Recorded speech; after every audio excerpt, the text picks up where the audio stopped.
Fireside Chat. I'm Scott Fitzgerald. I'm here with Jay Petervary. Cheers, Jay. Thank you. Thanks for having me. No problem. We're here to talk about the new Mukluk for 2012-2013 winter season. This is the Mukluk 2. Jay, can you walk us through the Muck a little bit here? Oh, absolutely. Here I am with the 2013 Salsa Mukluk 2. And with that, we're going to talk about some of the things. The first things I'd like to talk about is the geometry of this bike. This bike's been modified a little bit and mimicked off the cross-country El Mariachi. And with that, we'll have a higher bottom bracket, modified chainstay lengths, and it's nice to have this nice sloping top tube. Gives a really good standover clearance, especially when we're standing in snow. We also had a change in the rear dropout system for this year. Oh yeah, so this year we have the alternator dropout, and this makes it so we can run a single speed or a geared rear end pretty easily. You can also do some fine tuning in that chainstay length as there's some movement in here. So it gives really good versatility, which the Salsa bikes are known for. Pretty cool. Tell us a little bit about the head tube. We've got a change up there as well. Oh yeah, look at that. Right here we have a 44mm head tube. That's going to allow for really precise steering, a little bit of a stiffer end, and it's also going to take a tapered fork, steer tube fork, and there again, just keeping the options open. What do you think about that, Scott? I think it's great. You know, I could see this bike being something that people upgrade onto down the road. Some new fork offerings out there that people are going to get excited about, and having that tapered steer tube option is really critical. For sure. So let's go down to the drivetrain a little bit. Pretty unique crankset that Salsa came up with here. Tell us about it.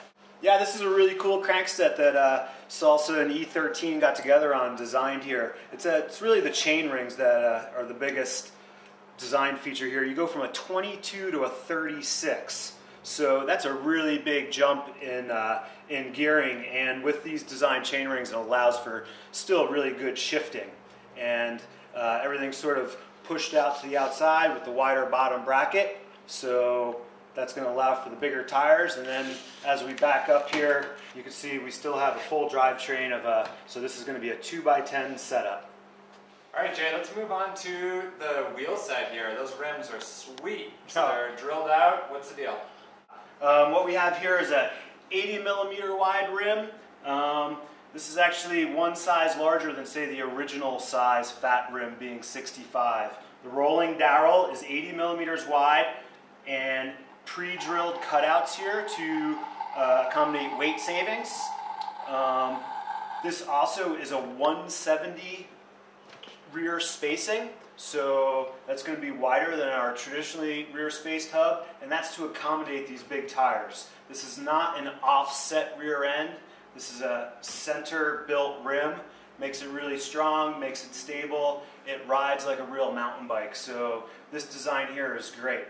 So on the front end of the bike we have a 135mm spaced hub, and it's actually a rear hub, but it's a front hub, and it accommodates the big wheel. It makes for an easy on-off of the front wheel with the brake rotor there. Won't get in the way. So there again, just thinking it through and using their engineering to accommodate the big bikes. You know, one thing that I really love about this bike, Jay, and just Salsa bikes in general, is there's an attention to detail that's pretty great with them.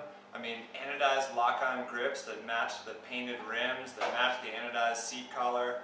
There's a lot of little touches on here that, I don't know, kind of go a long way for sure. Definitely. I think it's really cool. It's definitely going to be the do-it-all bike in any terrain. All right, well thanks Jay for walking us through the Muck 2. I think it's going to be a pretty sweet bike for this year. Pretty successful bike. Thank you, Scott. Yeah, I think we talked enough about the bike, and it should also be noted that these bikes are limited availability, so I think you should come on by the shop and make sure you get fat and happy. Cheers.